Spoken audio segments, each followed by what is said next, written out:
तो मैंने recording on कर दी है। आज हमारा सेकंड वेबिनार है सीरीज का। टॉपिक जो है वो है CLRM अजम्पशन। CLRM का मतलब होता है क्लासिकल लीनियर रिग्रेशन मॉडल्स की अजम्पशन है जिनका वेरिफिकेशन होना बहुत ज़रूरी है। ठीक है जी, टोटल 5 अजम्पशन हैं और एक स्टेबिलिटी, यानी टोटल 6 अजम्पशन हैं जिसको हम आज वेरीफाई करने की कोशिश करेंगे।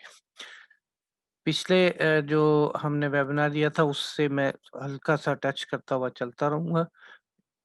डिवीजन में हमने ये mathematical model y is equal to alpha plus beta x हमने पढ़ लिया था कि जी y डिपेंडेंट वेरिएबल है, x इंडिपेंडेंट वेरिएबल है और अल्फा बीटा पैरामीटर्स हैं जिनको कि हमें एस्टिमेट करना है by using sample values of x and y।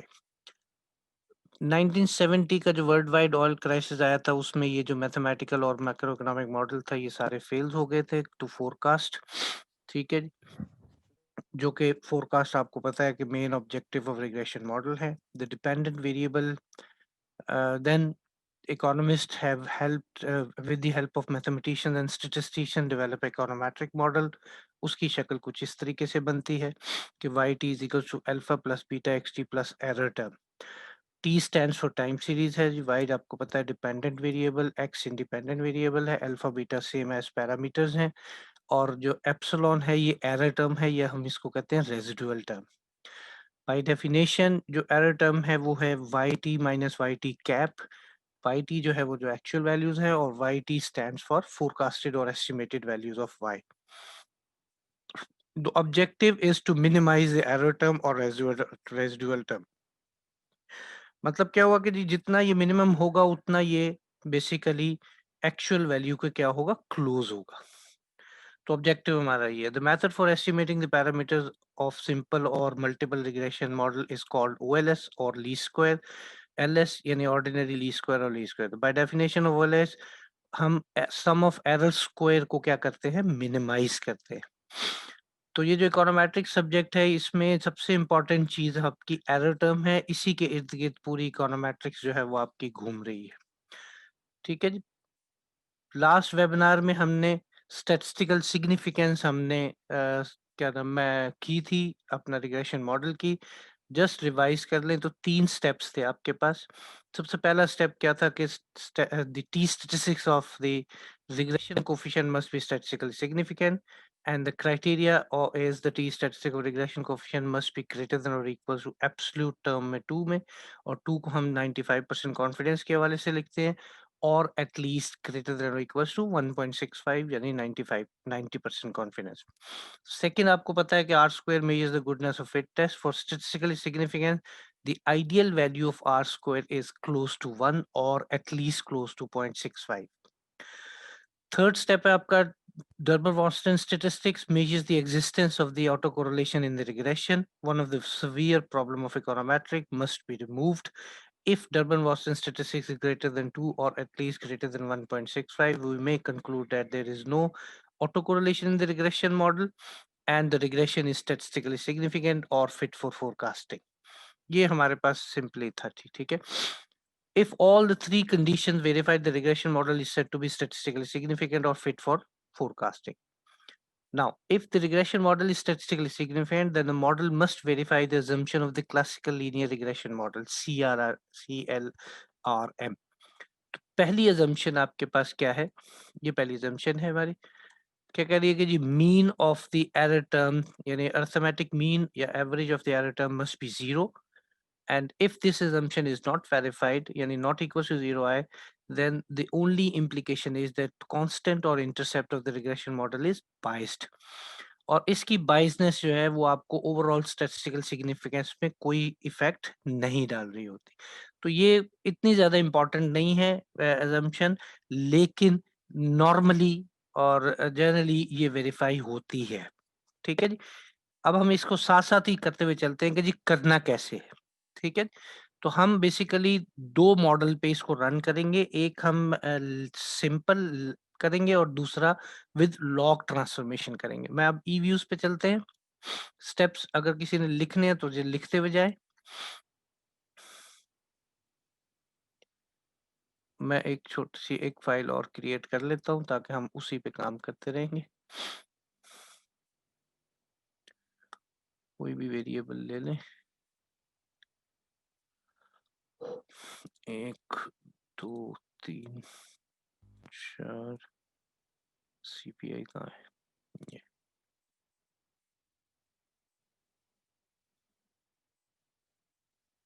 ठीक है जी, ये हमारे पास मेरे कुछ वेरिएबल्स कॉपी किए हैं। मैं सिंपल एक रिग्रेशन मॉडल रन कर रहा हूँ। ये आपको ये स्टेप्स हम लास्ट टाइम कर चुके हैं, मैं एक बार फिर भी रिवाइज करते हैं। कोई भी मॉडल रन करने के लिए हम क्या करते हैं, क्विक एस्टिमेट इक्वेशन। मेरे पास मॉडल हमने ले लिया, लेट्स सपोज कि x is a function of m। ठीक है जी, यानी x आपको पता है एक्सपोर्ट्स होता है और m आपका इंपोर्ट्स होता है। तो ये हमने बेसिकली रन किया, तो ये आपका मॉडल आ गया। अब आप देख लें कि इसकी स्टैटिस्टिकल सिग्निफिकेंस चेक कर लें। तो सबसे पहला स्टेप आपका था T statistics must be greater than और इक्वल्स टू 2, तो ये 24 है, विच इज। सेकंड स्टेप था R square must be close to 1 और एटलीस्ट क्लोज टू 0.65, तो ये 0.65 से ज्यादा है, तो ये स्टैटिस्टिकल सिग्निफिकेंट है। आखिरी आपके पास थी Durban Watson statistics must be greater than 2, और अगर लेस देन 2 आती है तो इसका मतलब क्या हुआ, there is an autocorrelation in this regression model, यानी ये मॉडल ओवरऑल स्टैटिस्टिकली सिग्निफिकेंट नहीं है। और वजह क्या बन रही है, वजह इसकी है आपकी ऑटो कोरिलेशन। तो ऑटो कोरिलेशन का सोल्यूशन आपको पता है क्या था, कि हम बेसिकली इंट्रोड्यूस करते थे क्या चीज, लैग ऑफ डिपेंडेंट वेरिएबल। हमारे पास यहाँ डिपेंडेंट वेरिएबल x है, तो हमने लैग इंट्रोड्यूस किया, तो हमने एस्टिमेट किया दोबारा से और x क्यूब ब्रैकेट में -1 लिख दिया, तो ये बेसिकली लैग ऑफ x है। अब आपने इसको दोबारा एस्टिमेट किया, तो ये हमारे पास मॉडल डेवलप हो गया। अब आप देख लें इसमें भी दोनों बोथ स्टेट जो टी स्टेटिस्टिक्स है, regression coefficients are greater than 2। R square improve हो गया, 0.85 है, 86 कह सकते हैं, ये क्लोज टू 1 है, लिहाजा ये भी स्टैटिस्टिकल सिग्निफिकेंट है। डर्बन वॉस्टन ग्रेटर देन 2 है, which mean this model is basically statistically significant. इसको आपने नाम दे दिया, मैंने इक्वेशन 1 रख दिया। ठीक होगी बात। अब हमने क्या करना है, अब इसमें पहली अजम्पशन वेरीफाई करनी है। तो जो रिजल्ट है आपका आउटपुट, उसी में जाएंगे आप व्यू में, रेजिडुअल डायग्नोस्टिक्स, नहीं sorry sorry sorry sorry, process में जाएंगे, मेक रेजिडुअल सीरीज। सबसे पहले तो हमें एरर टर्म जनरेट करना है। एरर टर्म कहाँ से जनरेट करना है आपको, मैं दोबारा बता रहा हूँ कि जो भी रिग्रेशन का रिजल्ट आया है, यानी इसको मैंने बंद कर दिया, दोबारा खोल लें, जो भी रिग्रेशन रिजल्ट है इसके प्रोसेस में जाएंगे, मेक रेजिडुअल सीरीज, और यहाँ पे हमने ई ऑफ 01 लिख दिया, यानी ये ई है किसका, इक्वेशन 01 का। इसको हमने नाम दे दिया, ये इक्वेशन ये आ गया, ये एरर टर्म है आपके पास। अब हमें बेसिकली ये देखना है कि इसका मीन जो है वो इक्वल्स टू 0 है या नहीं है। तो हम इसके व्यू में जाएंगे, डिस्क्रिप्टिव स्टैटिस्टिक्स और स्टैटिस्टिकल टेबल, इसको ओपन कर ले। अब आप देखें कि ये वैल्यू आपकी मीन की वैल्यू क्या आ रही है, 2.29 ई रेस टू पर -13। अब इसको असल में लोगों को रीड करना नहीं आता बेसिकली। मैं अब इसको कॉपी कर रहा हूँ, वर्ड पे ले जाते हैं इसको। एक मिनट, मैं वर्ड पे ले आया। ठीक है जी, और इसी के नीचे हम बेसिकली काम करते हैं। हमने कहा कि जी mean of error term of equation कौन सी थी हमारे पास, 01 इज, वैल्यू आई है आपके पास ये। एक मिनट, इसको सही कर लें, सॉरी, चलो 2.29 ई रेस टू पावर -13, ये वैल्यू है जी आपके पास। ठीक है जी, इसको खत्म कर दें।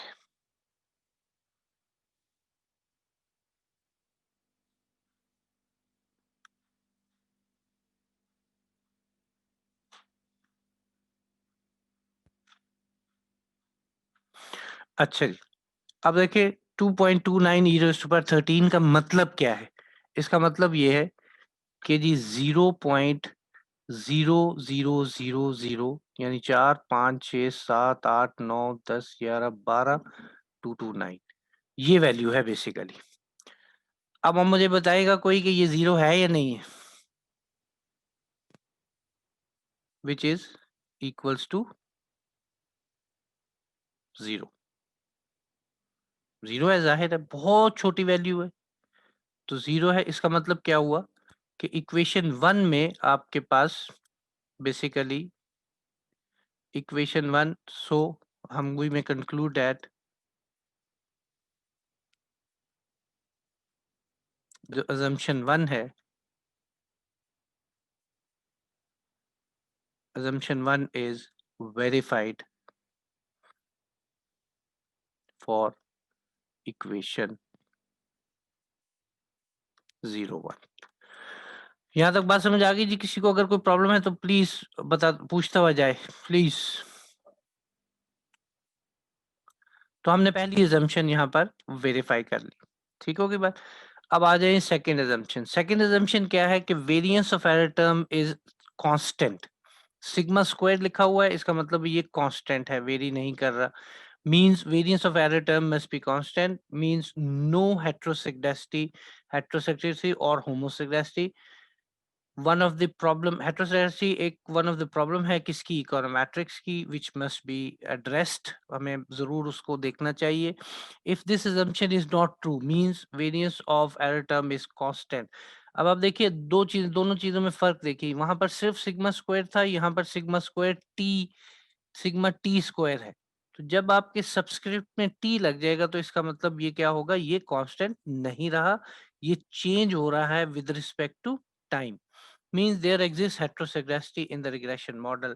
The implication for this problem is that the estimates are inconsistent। ठीक है जी, must be removed in order to get the consistent estimates। अब क्वेश्चन ये है कि जी, question is how we identify this problem। there are many statistical tests available। हम एक test use करते हैं, बहुत सारे टेस्ट हैं, हम एक टेस्ट यूज कर रहे हैं, वाइट टेस्ट। एक चीज याद रखें हमेशा, जब भी कोई टेस्ट स्टेटिस्टिक यूज करें, आपको उस टेस्ट का नल हाइपोथेसिस पता होना चाहिए बस। क्यों? क्योंकि आप ज़ाहिर टेस्ट कर रहे हो तो आपको उसका नल हाइपोथेसिस क्या होना चाहिए, आपको पता होना चाहिए। तो जो वाइट टेस्ट है, इसका जो नल हाइपोथेसिस है वो क्या है, नो हेट्रोसेक्डेस्टी, यानी हेट्रोसेक्डेस्टी नहीं है। इसका मतलब क्या हुआ कि अगर आप अपना नल हाइपोथेसिस को एक्सेप्ट करते हैं तो हेट्रोसेक्डेस्टी प्रॉब्लम नहीं है, और अगर नल हाइपोथेसिस रिजेक्ट होता है तो इसका मतलब क्या हुआ कि देयर इज हेट्रोसेक्डेस्टी और हमें उसका सोल्यूशन अप्लाई करना चाहिए।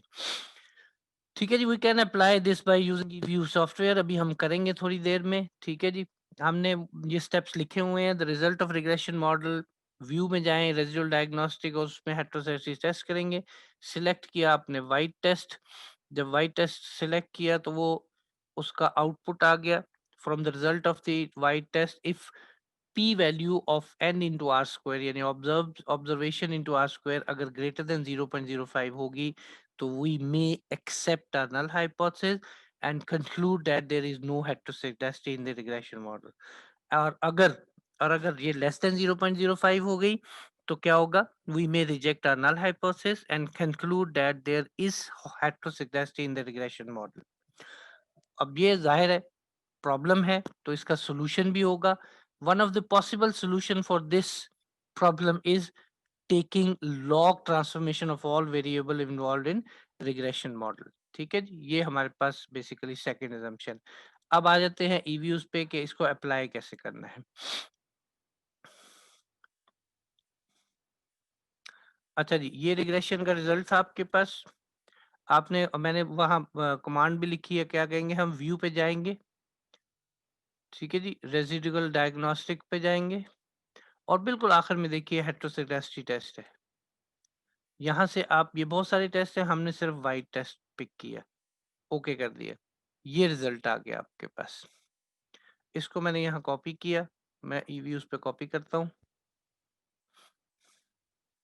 उस पे वर्ड पे, मैं वर्ड पे आ गया, यहाँ पर हम इसको कॉपी करते हैं। तो ये रिजल्ट, सारा रिजल्ट हमारे काम का नहीं है, हमारे काम का रिजल्ट सिर्फ ये है। ठीक है जी, हमारा रिजल्ट ये है। अब आप इसमें देखिए कि हमने क्या लिखा था, ऊपर यहाँ लिखा हुआ है, ये लिखा हुआ है क्या क्या क्या है जी, कि if p value of n into R square, n आपका ऑब्जर्वेशन होता है, तो हमारे लिए इंपॉर्टेंट ये है। ठीक है जी, अब आप देखें कि ये वैल्यू जो है वो ग्रेटर देन 0.05 है, सिंस यहाँ हम लिख सकते हैं सिंस तो p value of n into r square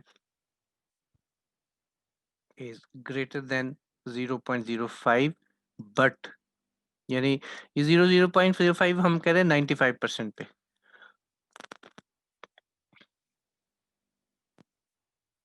ठीक है जी,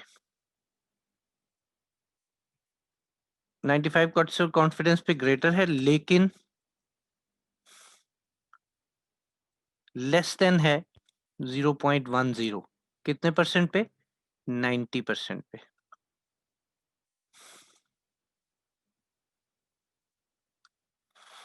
अब आप रिजल्ट देख लें क्या बना हमारे पास कि अगर 95 को हम कंसिडर करेंगे तो ग्रेटर है, तो ग्रेटर देन के लिए हम क्या कहते हैं, ग्रेटर देन होगा तो एक्सेप्ट करेंगे नल हाइपोथेसिस। ठीक है, और अगर लेस देन होगा तो रिजेक्ट करेंगे। तो अब हम ये यहाँ लिख सकते हैं कि since p value this, therefore for 95% confidence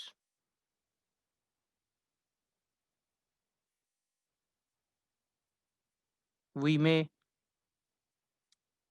accept our null hypothesis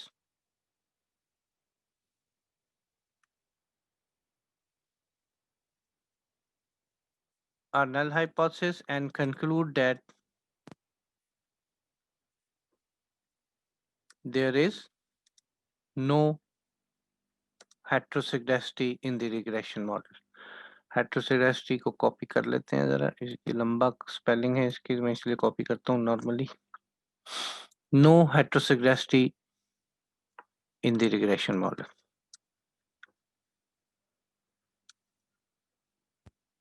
और assumption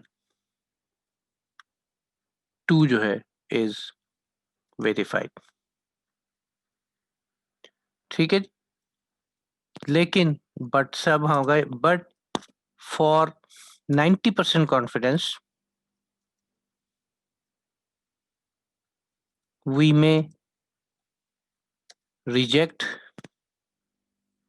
our null hypothesis and conclude that there is heteroscedasticity in the regression model। ठीक है जी बात, यहाँ तक अगर किसी को प्रॉब्लम है तो प्लीज बताता हुआ चले जाए। No sir. जी, ये नो सर कौन कह रहा है? चल ठीक है, कोई कह रहा है, कोई तो कह रहा है, क्योंकि ये कह वही सकता है जिसके पास सॉफ्टवेयर है और उसने कुछ ना कुछ काम किया होगा, कुछ ना कुछ शक्ल देखी होगी चीजों की। ठीक है जी, तो टोटल हमारे पास कितने, कुछ 6 स्टूडेंट हैं जी। मिस फायदा टोटल 6 स्टूडेंट हैं आपके पास, 6 नहीं 7 स्टूडेंट लॉग इन हुए हुए हैं। तो अब आप देख लें कि आपकी जो जी सर, वो मैं देख रही हूँ। हाँ, वो मैं वेबिनार सर मुझे तो मिलेंगे तो आपसे मैं आपको बताऊंगी। वेबिनार की आपकी क्या कह सकते हैं सर? नहीं, उसकी वजह मैंने तो आपको पहले ही बता चुका हूँ कि इनके पास अगर सॉफ्टवेयर होता तो ये जरूर यहाँ विलिंगली हो रहे होते, ये मैं बता रहा हूँ आपको। अब चूंकि सॉफ्टवेयर नहीं है तो इसीलिए कोई लीस्ट स्ट्रेसेड। और दूसरी बात वो कहते हैं चले जी अगर सुनना ही है तो हम रिकॉर्डिंग सुन लेंगे, ठीक क्यों टाइम जाया करें अभी। खैर छोड़ दे। तो ये अच्छा, अब आप देखिए कि अगर आपके पास नल हाइपोथेसिस रिजेक्ट होता है तो जाहिर है हमें सोल्यूशन देखना है। ठीक है जी, एक्सेप्ट हो रहा है तो छोड़ दिया हमने, लेकिन अगर रिजेक्ट होता है तो सोल्यूशन क्या था, मैंने ऊपर कहीं लिखा हुआ है। सोल्यूशन क्या है, ये लिखा हुआ, one of the possible solution is to taking log of the regression all variables, log transformation of all variable involve in the regression model. ठीक है जी, तो अब हम ई व्यूज पे चल के देखते हैं कि अगर हम लॉग अप्लाई करेंगे तो क्या होगा।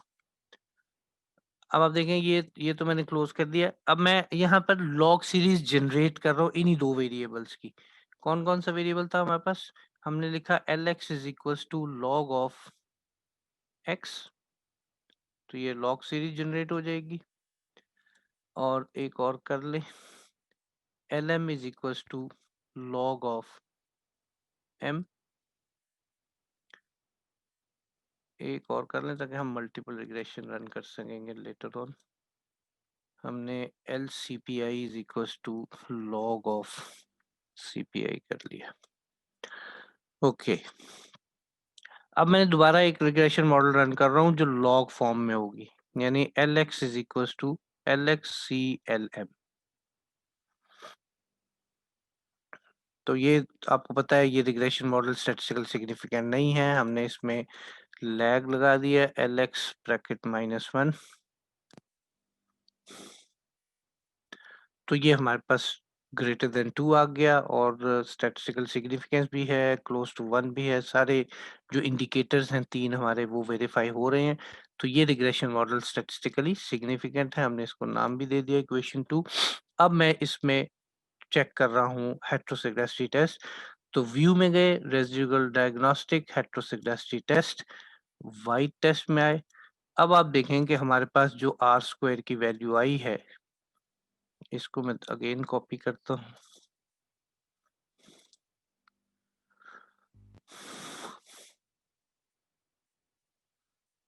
मैंने पेस्ट कर दिया।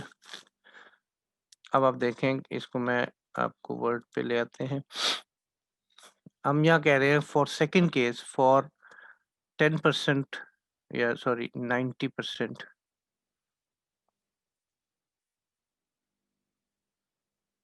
90% confidence.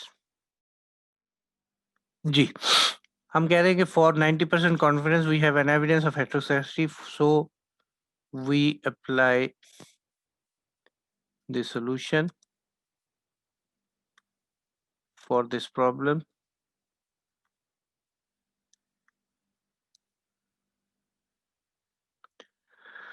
For this problem solution क्या था? टेकिंग log transformation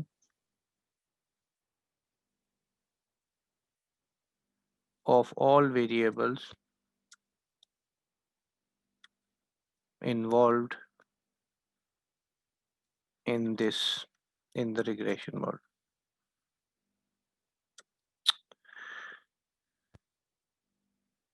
अच्छा, regression model. The result of white test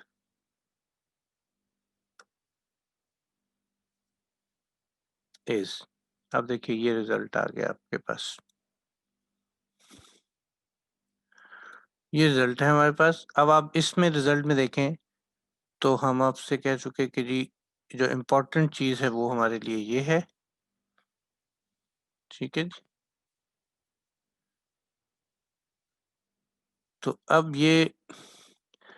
अब इसमें क्या हुआ कि सिंस द पी वैल्यू, अब यह पी वैल्यू जो है किसकी, आपकी n इंटू आर स्क्वेयर की, वो वेल ग्रेटर देन यानी सिग्निफिकेंटली ग्रेटर देन 0.05 है। सो वी में जो accept our null hypothesis and conclude that the problem of heteroscedasty is removed and this regression model, the assumption 2 is verified। ठीक है जी, तो यहाँ हम लिख सकते हैं इसको कि since p value of n into r square is significantly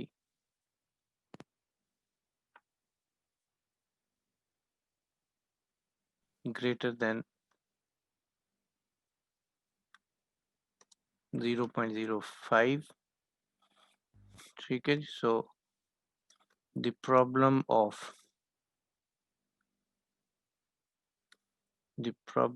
heteroscedasty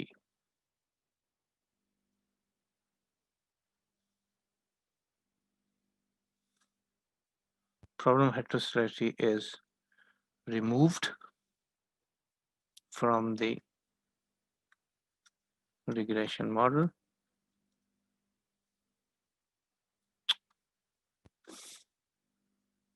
और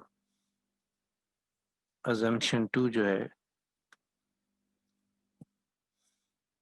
चलिए ठीक है।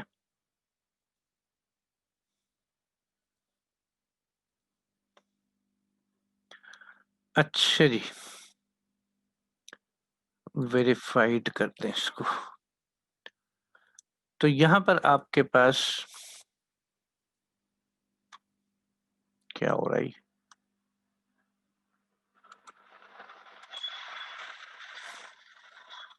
सही, ये हमारे पास सेकंड assumption यहाँ वेरीफाई हो गई। हाँ जी, कौन कौन लाए, किसका मैसेज आया, किसी का मैसेज आया कि जी लाइट चली गई। अच्छा, चल ये प्रॉब्लम तो है ही हमारे पास।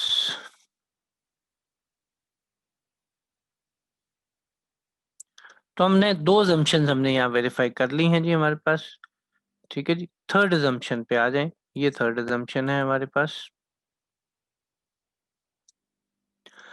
थर्ड assumption क्या है, और ये assumption हम इनडायरेक्टली रिजॉल्व यूज करते हुए आ रहे हैं। हम कह रहे हैं कि if covariance between two error terms epsilon it or epsilon jt for I is not equals to j means there is a linear relationship, there is, ये क्या हुआ, वो कहाँ गया चला, सॉरी, ये है बेसिकली थर्ड assumption। क्या हो रहा है यार, इसको छोड़ दें।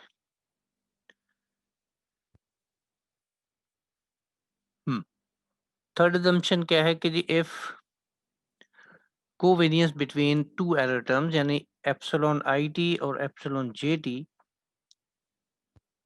is equals to 0 means there is no linear relationship between two error terms।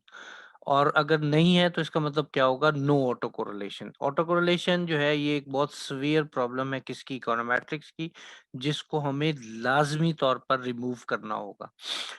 ठीक है, इन द रिग्रेशन। तो अगर आपके पास आपके रिग्रेशन में ऑटो कोरिलेशन नहीं होगी तो इसका मतलब क्या होगा कि रिग्रेशन मॉडल जो है वो स्टैटिस्टिकली सिग्निफिकेंट होगा और फिट फॉर फोरकास्टिंग होगा। ये तो बहुत आसान है कि जी होगा। और नॉर्मली जब भी हम रिग्रेशन मॉडल रन करेंगे ये assumption वेरीफाई नहीं होगी, नॉर्मली नहीं होती। ठीक है जी, अब जितने भी हमारे पास टाइम सीरीज है नहीं होती इसमें। अब अगर नहीं हो रही, लेट्स सपोज, अब ये सेकंड assumption की जो है वो सेकंड साइड आई कि इफ कोवेरियंस जो है वो नॉट इक्वल टू 0 होगा, means there is a linear relationship between two error term और देयर इज ऑटो कोरिलेशन। ठीक है जी, इन द रिग्रेशन मॉडल, तो regression model is statistically insignificant और नॉट फिट फॉर फोरकास्टिंग। अब क्वेश्चन ये है, the question is how we identify this problem from the output of the regression model, the statistic Durbin-Watson statistic help us to identify the problem। अब क्राइटेरिया क्या हुआ कि if Durbin-Watson statistics is greater than 2 or at least greater than 1.65, we may conclude that there is no autocorrelation in the regression model और regression model statistical significant होगा और fit for forecasting होगा। अब इसकी second side क्या हो सकती है कि and if Durbin-Watson is less than 2 or at least less than 1.65, we may conclude that there is an autocorrelation in the regression model and regression model is statistically insignificant।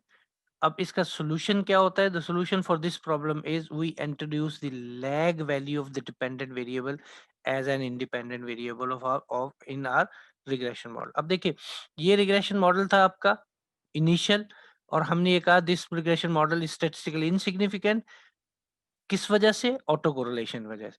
अब अगर हम इसकी ये सॉल्यूशन जो हमने ऊपर लिखा, क्या लिखा है, we introduce the lag value of the dependent variable, अगर इंट्रोड्यूस करेंगे तो अब मॉडल की शक्ल जो है वो इस तरह के से हो जाएगी कि अब आप ये अब ये मल्टीपल, यहाँ पर सिंपल था, यहाँ मल्टीपल रिग्रेशन मॉडल आ गया। दो रिग्रेशन कोफिशिएंट है, बीटा 1 और बीटा 2, और इन दोनों की स्टैटिस्टिकल सिग्निफिकेंस होना जरूरी है। ठीक है, अब आप देखें, अब हम वापस चलते हैं ईव्यूज पे। अब ईवीएस पे देखिए कि हमने ये इक्वेशन 1 रन की थी, इसमें भी देखिए Durban Boston statistics greater than 2 है, तो हमने कहा था कि जी ये अपना इसमें इस इक्वेशन में ऑटो कोरिलेशन नहीं है।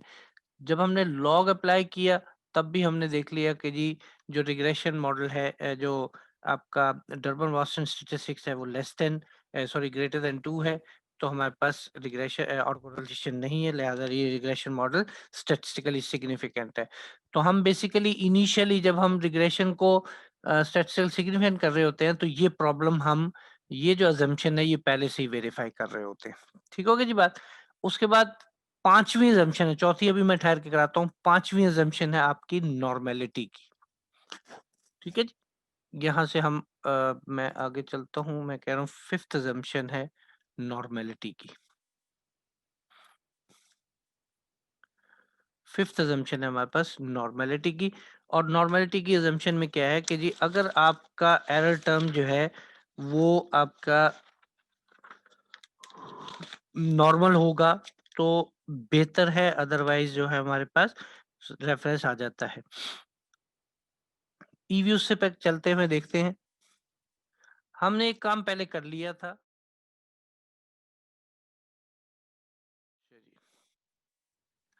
अब देखें हमने एरर टर्म जनरेट किया था E1 का। ठीक है जी, इसमें देखें दो चीजें होती हैं। ये टेस्ट आपके पास एक जैरकी बारा टेस्ट ये यूज करते हैं हम किसके लिए, नॉर्मेलिटी टेस्ट के लिए। और अगर अब देखिए एक चीज याद रखें, रूल ऑफ थंब हमेशा आपके ये फिंगर टिप्स पे होना चाहिए कि किसी भी स्टैटिस्टिकल टेस्ट में अगर आपकी प्रोबेबिलिटी की वैल्यू ग्रेटर देन 0.05 आएगी आप नल हाइपोथेसिस एक्सेप्ट करेंगे, और अगर आपकी पी वैल्यू जो है किसी भी स्टैटिस्टिकल टेस्ट की लेस देन 0.05 आएगी तो आप नल हाइपोथेसिस क्या करेंगे, रिजेक्ट करेंगे। ये रूल ऑफ थंब आपको फिंगर टिप्स पे होना चाहिए जब भी जो भी काम कर रहे हैं। मैं लिख देता हूँ इसको, ठहरे इसको हम लिख देते हैं, या मैं लिख देते हैं रूल ऑफ थंब। अच्छा जी, रूल ऑफ थंब क्या है कि in any statistical if P value of test statistics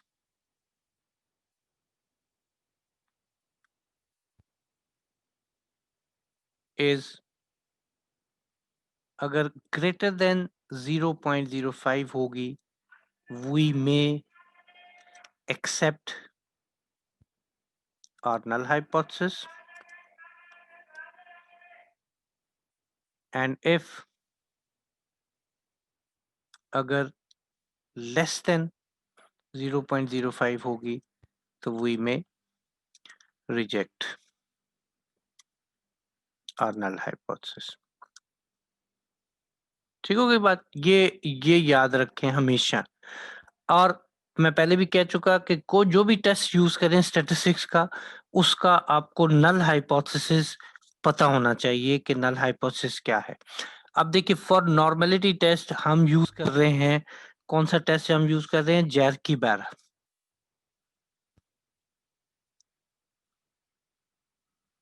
जैरकी बारा टेस्ट। ठीक है, और इसका जो नल हाइपोथेसिस है वो आपके पास ये है कि the error term follows normal distribution.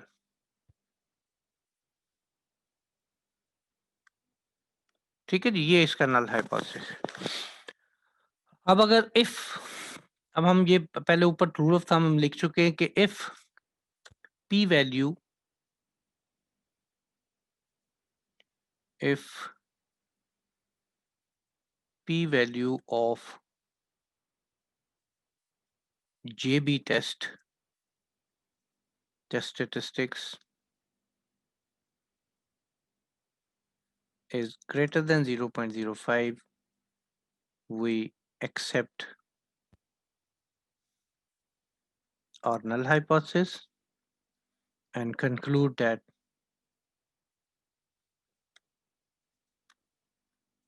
the error term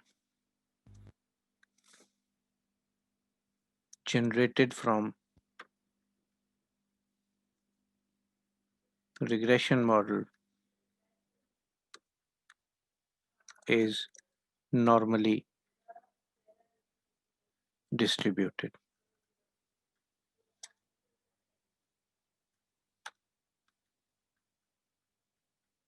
ठीक है जी, normally distributed. And if अगर less than 0.05 होगी,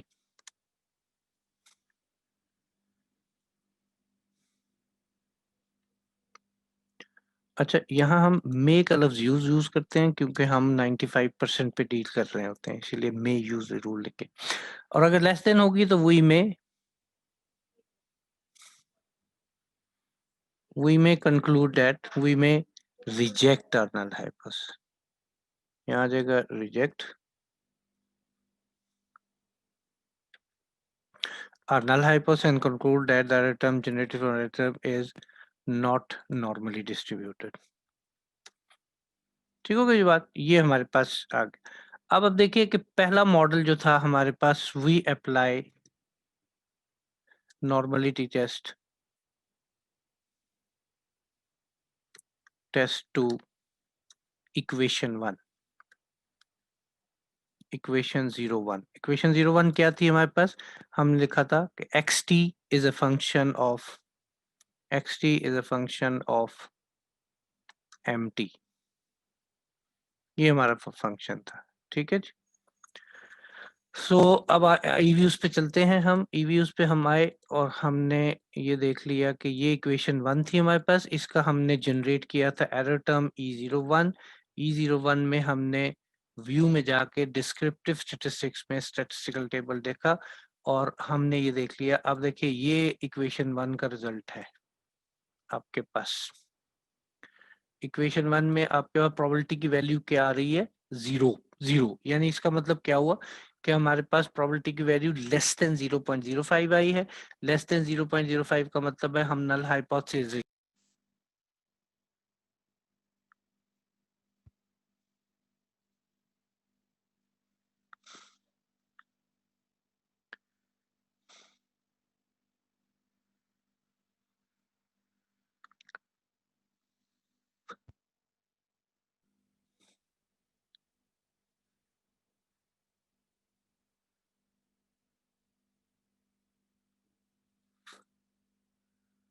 अच्छा जी, ये मिस फायदा बताइएगा आपका स्क्रीन कौन सी आ रही है? सर मेरे पास वर्ड फाइल की स्क्रीन आ रही है। आ रही है ना, चलो बस ठीक है। वो मेरे पास कोई जी जी। एरर आ रहा है, पता नहीं क्यों आ रहा था। हाँ चले, सर, थोड़ी थोड़ी देर में ना आपकी आवाज रुकने लगती है। वो कोई इंटरनेट का ही मसला हो रहा है कोई शायद। हाँ जी जी बिल्कुल। अच्छा जी, हमने अप्लाई किया था 01 पे और हमें ये पता चला कि पी वैल्यू जो है, P value of Jerky-Bera statistics is less than 0.05, यानी आई वैल्यू ये थी 0.0000। सो हम ये कह सकते हैं, so we may conclude that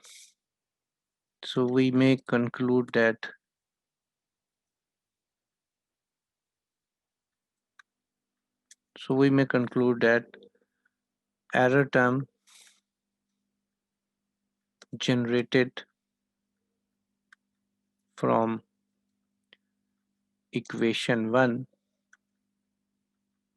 is not normally distributed।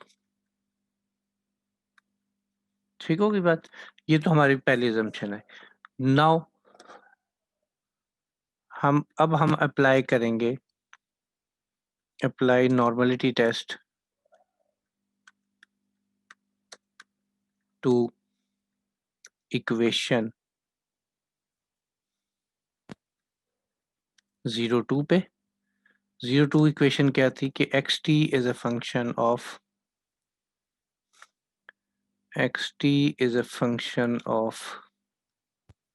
mt और xt -1। ये मल्टीपल रिग्रेशन बन गई थी जब हमने सॉल्यूशन डाल दिया था। ठीक है जी। थोड़ी सी शक्ल इसकी देख लेते हैं। सबस्क्रिप्ट में है ये सारी चीजें, इसीलिए इसको मैं सबस्क्रिप्ट में कर दिया। ठीक है जी। अब यहाँ पर अब आप देखिए, वापस ईव्यूज पे चलते हैं। अब आप देखिए इक्वेशन 2 थी ये हमारे पास, इसमें हम पहले एरर जनरेट कर लें। एरर जनरेट किया मैंने, मेक रेजिडुअल सीरीज, और इसको मैंने E02 कर दिया। ओके कर दिया, ये आपका एरर टर्म आ गया। अब इसमें हम डिस्क्रिप्टिव स्टेटिस्टिक्स में आ जाएं, तो यहाँ देखिए अगेन हमारे पास जो इक्वेशन 2 का जो एरर टर्म है वो भी हमारे पास क्या है, 0 ही है। इसका मतलब क्या हुआ कि दोनों इक्वेशंस में हमारे पास जो एरर टर्म है वो नॉर्मली डिस्ट्रीब्यूटेड नहीं है। ठीक होगी जी बात। तो यही हमने बेसिकली देखना था कि यहाँ हम कह सकते हैं सो अजम्पशन जो फिफ्थ है इज नॉट वेरीफाइड। ठीक है जी। सेम एज यहाँ पर भी यही चीज हुई हुई है हमारे पास, तो हम सिंपली ये कर लेते हैं। और इसका कोई इलाज हमारे पास है नहीं है। हम लेकिन नॉर्मली होता ये है कि जो ज़्यादा वेरिएबल हों तो हम इस पे ये रिमूव हो जाती है नॉर्मलिटी की अजम्पशन। ठीक है जी। तो ये हमारे पास फिफ्थ अजम्पशन थी। अब आ जाइए फोर्थ अजम्पशन पे, जो हमारे पास थी मल्टीकुलिनियरिटी की। जो फोर्थ अजम्पशन है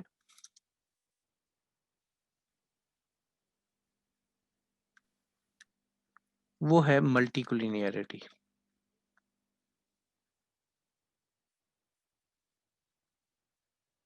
मल्टीकुलिनियरिटी ठीक है, स्पेलिंग का कोई मसला नहीं है। आप देखें मल्टीपल, ये जो मल्टी ये है, ये सिंपली हम लिखते हैं फॉर ओनली मल्टीपल रिग्रेशन।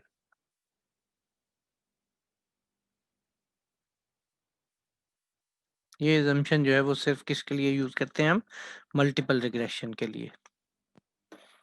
ठीक है जी। तो मल्टीपल रिग्रेशन के लिए तो अब हम ईव्यूज पे चलते हैं, हम मल्टीपल रिग्रेशन रन करते हैं, फिर देखते हैं।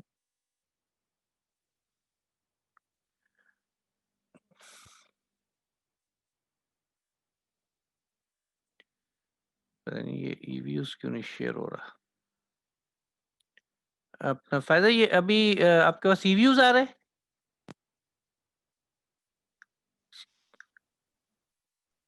जी सर, रिव्यूज आ रहे हैं। चलो बस ठीक हो गई बस।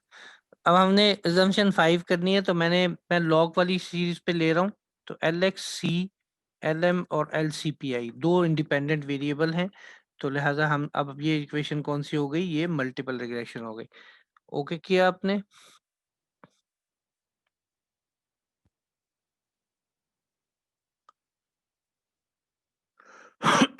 अब आप देखें कि इसमें चूंकि डबल बॉस्टन लेस देन 2 है, लिहाजा ये इक्वेशन स्टैटिस्टिकली सिग्निफिकेंट नहीं है। तो हमने इसमें वो डाल दिया, लैग डाल दिया, LX ब्रैकेट -1।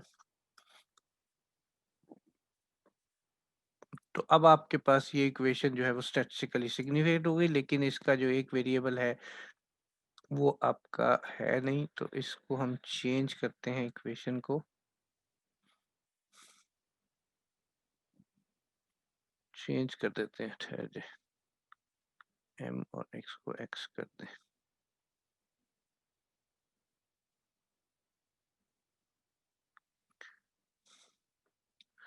तो ये इक्वेशन आपकी टोटली स्टैटिस्टिकली सिग्निफिकेंट है। ठीक है जी।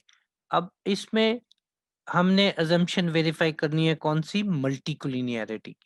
मल्टीकुलिनियरिटी क्या कहती है, वो ये कहती है कि जी कि जो इंडिपेंडेंट वेरिएबल्स हैं इनके दरमियान कोई कोरिलेशन नहीं होनी चाहिए। ठीक है जी, कोई रिलेशन नहीं होना चाहिए। तो इसका मतलब क्या हुआ कि हम सिंपली क्या करें कि जो जो वेरिएबल्स हैं हमारे, इसका कोई इंडिपेंडेंट कोई हम इसका कोरिलेशन मैट्रिक्स डेवलप कर लें। तो अब देखिए तीन वेरिएबल हैं, LM, LX और LCPI। तो मैंने क्या किया कि व्यू पे क्विक में गए, ग्रुप स्टेटिस्टिक्स और कोरिलेशन। तो ये तीन वेरिएबल यानी LM, LX और LCPI, इनका हमने कोरिलेशन मैट्रिक्स निकाल लिया। ये आपके पास कोरिलेशन मैट्रिक्स आ गया। ठीक है जी, इसको हम कॉपी कर लेते हैं, एक्सेल पे कॉपी करते हैं इसको जरा। मैं अभी एक्सेल आपके साथ शेयर करता हूँ।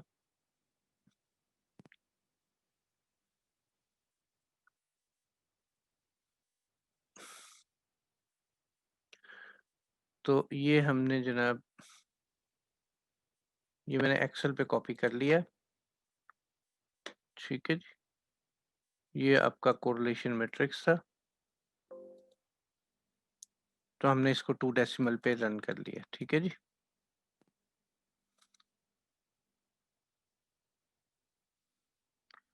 अब देखिए 3 आपके पास कोरिलेशंस आपके पास, हमें जो चीज चाहिए, हमें एक तो ये चाहिए, एक ये चाहिए, और एक ये चाहिए।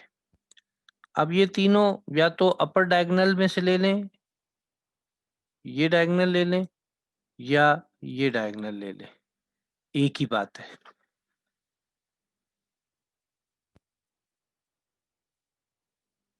दोनों एक ही बात है। ठीक है जी, कोई इसमें फर्क नहीं होगा, कभी भी नहीं होगा। एक काम हम ये कर लें, इसका स्क्वायर ले लें, इनका स्क्वायर ले लें।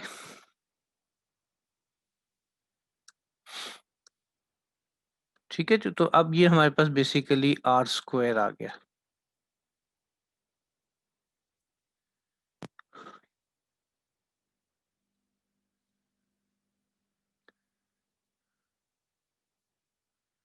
इसको मैं सिर्फ आपको ये बता रहा हूँ कि इसको हम ऐसे ले सकते हैं। ठीक है जी, ये आपका आर था, कोरिलेशन कोफिशिएंट, अलबत्ता ये आर स्क्वायर हो गया। ठीक है जी,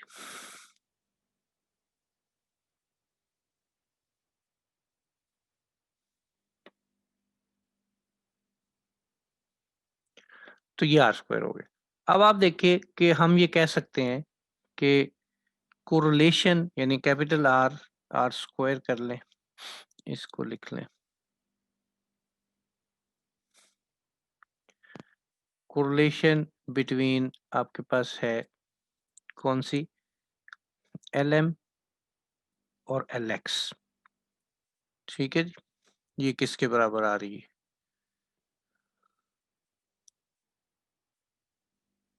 एक मिनट।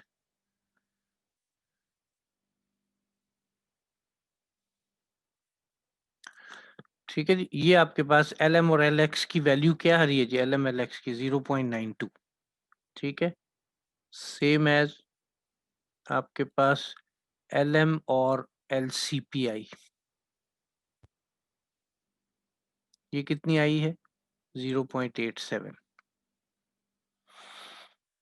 और एल एम और बल्कि एल एक्स और L C P I, L X और एल सी पी आई, ये कितनी आ गई आपके पास 0 पॉइंट, बल्कि सॉरी, ये इसको आर स्क्वायर ले रहे हैं तो 0.84, 0.76 और 0.65। ये 3 कोरिलेशन है, यही 3 हमारे पास हमें हमें काम की है हमारे लिए, जो हमने ऊपर से देखी।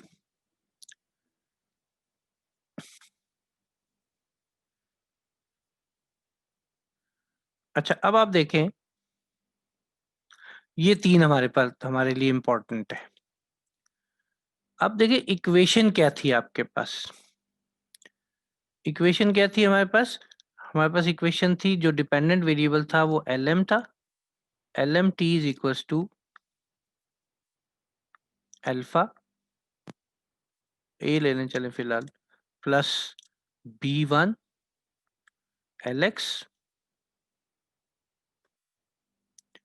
T plus B two beta two कर लें L C P I T. ये इक्वेशन थी हमारे पास। अब आप देखें कि जो डिपेंडेंट वेरिएबल होता है ना एल एम, उसका जो इंडिपेंडेंट वेरिएबल के साथ जो कोरिलेशन है वो जितना बेहतर होगा उतना ज्यादा रिलेशनशिप होगा, यानी ये तो हमारे लिए मसाइल मसला नहीं है। ये हमारे लिए मसला नहीं बनता, कभी भी नहीं बन सकता। और अच्छी जितना कोरिलेशन होगा उतनी बेहतर आपका रिलेशनशिप होगा। अलबत्ता जो मल्टीकुलिनियरिटी है वो कि कौन कैप्चर कर रहा होता है, वो ये कैप्चर कर रहा होता है। यानी दोनों इंडिपेंडेंट वेरिएबल्स के साथ कोई कोरिलेशन नहीं होनी चाहिए। ठीक है जी। तो अब यहाँ पर कोरिलेशन कितनी आई है, 0.65 है, स्क्वायर है, विच इज अबाउट है। तो हम इसको ये कह सकते हैं कि यहाँ पर इस पर्टिकुलर इक्वेशन में मल्टीकुलरिटी का इशू नहीं है। अब मैं इसको कॉपी कर रहा हूँ वर्ड फाइल में, देख लेते हैं वहां कॉपी, वहां लिखते हैं रिजल्ट क्या आता है।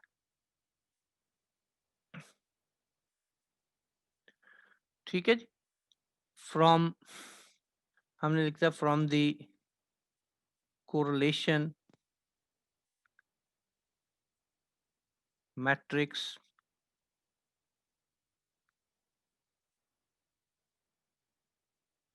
from the correlation matrix of equation 3 जो है 03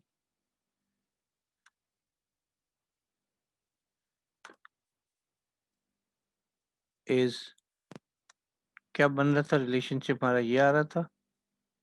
ठीक है जी, इसको हम यहाँ कॉपी कर लेते हैं। ठीक है जी। Since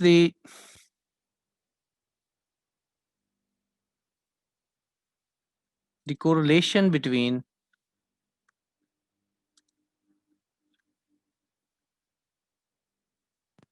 LX and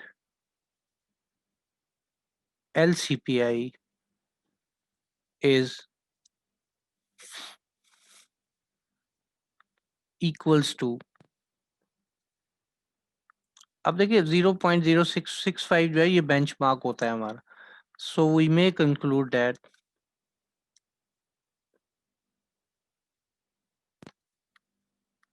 we may conclude that there is no multicollinearity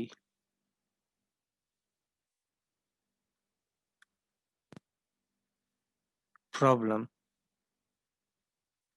in the regression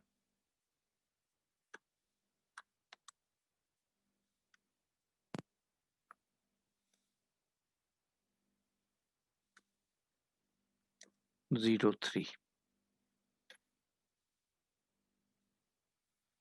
ठीक है जी। अब अगर ये कब आता है, जब हमारे पास ये इक्वेशन जो ये जो कोरिलेशन है 0.65 से बहुत ज्यादा आ जाती, यानी जैसे 0.85 आ जाती या 0.65 आ जाती, तब हम कह सकते थे कि ये प्रॉब्लम मल्टीकुलरिटी की इसमें है और हमें इसको रिजॉल्व करना चाहिए। अच्छा, अब सवाल ये है कि मल्टीकुलरिटी अगर आ जाए तो आपके पास इशू मतलब वो अपना सॉल्यूशन क्या है। सॉल्यूशन, अब पहली बात तो ये कि मल्टीकुलरिटी कोई इतनी सीवियर प्रॉब्लम नहीं है, अगर आ भी रही है तो खैर है। लेकिन अगर मतलब बहुत ज्यादा आपको अगर रिमूव करनी है तो हम करते ही हैं कि हम इंडिपेंडेंट वेरिएबल में से जो कोरिलेशन ज्यादा कर रहा होगा उसको हम रिमूव कर देंगे या रिप्लेसमेंट ढूंढ लेंगे। लेकिन अगर वो वेरिएबल आपका बहुत इंपॉर्टेंट वेरिएबल है तो उसकी मौजूद उसकी यानी वो उसके बगैर हम हमारा रिग्रेशन मॉडल ही सही नहीं होगा, यानी हम थ्योरेटिकली मॉडल ही सही नहीं होगा, तो हम उसको रहने देंगे और हम कह देंगे कि मल्टीकुलरिटी है, लेकिन चूंकि ये वेरिएबल हमारा इंपॉर्टेंट वेरिएबल है लिहाजा हम इसको रिमूव नहीं कर सकते।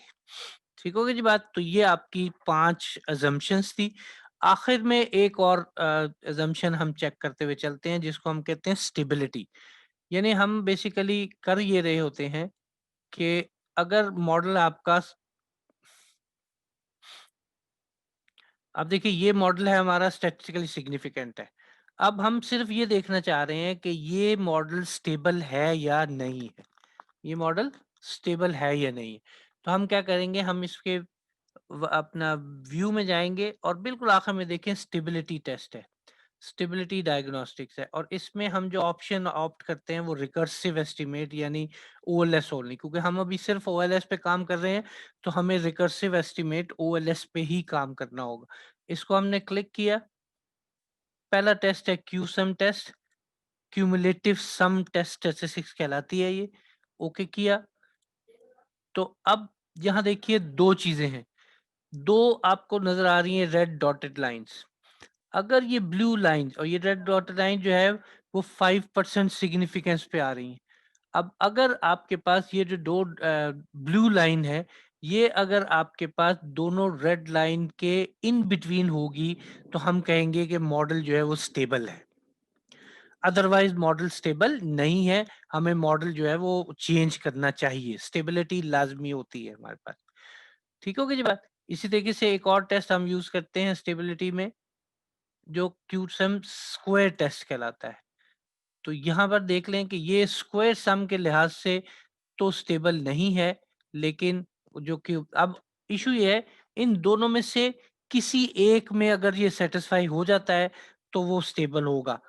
ठीक है? आइडियल तो ये है कि दोनों टेस्ट को वेरीफाई कर रहा हो, लेकिन अगर नहीं हो रहा, तो एक एक से भी हम कह सकते हैं कि मॉडल स्टेबल है।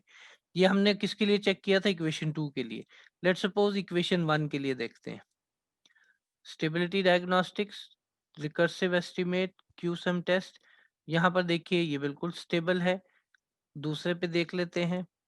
दूसरा टेस्ट जो था क्यूसम सम स्क्वायर टेस्ट, इसमें नहीं है। ठीक है।